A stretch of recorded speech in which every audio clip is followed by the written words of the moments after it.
So for those of you who are trying to stay informed about the threat of Christian nationalism to our country, this is the most important video you'll watch today. So watch this video, then we'll talk about it. They're not going to just stop with transgender people. I want everybody to know what's going on in Russia right now. We are now getting reports that Russia is raiding LGBTQ bars and clubs in Moscow and arresting people.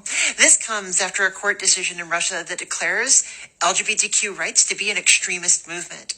And due to it being declared an extremist movement in Russia, it is now outlawed. It would be easy to think that this is just a Russian problem. And let's be clear, the people in Russia need our support. But it's not. Anti-trans and anti-LGBTQ politics is a global movement, and eradication is the goal.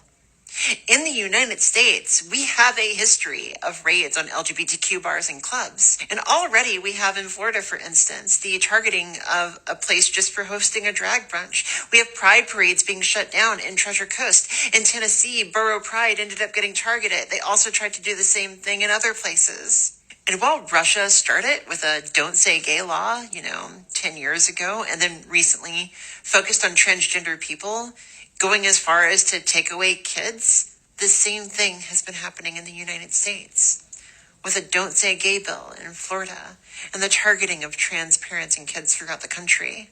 LGBTQ rights is not an extremist movement. The eradication of LGBTQ people is.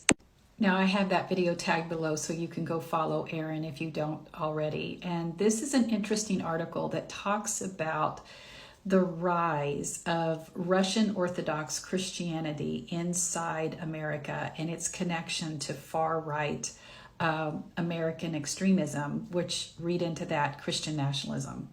And Erin is absolutely right. They're not going to stop. So we may be shocked for a while when something here happens, but what they're doing is trying to move the window of tolerance for how much we will tolerate the bigotry, the hatred, and the persecution that they are targeting towards the historically oppressed, whether it's from the annihilation of women's rights to the LGBTQIA plus community, to the whitewashing of our history and the annihilation of the rights of the Black, Indigenous, and people of color.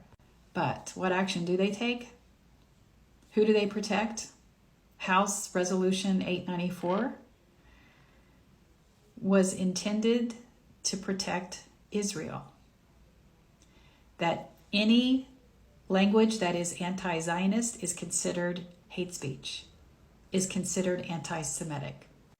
That is the proverbial shot across the bow.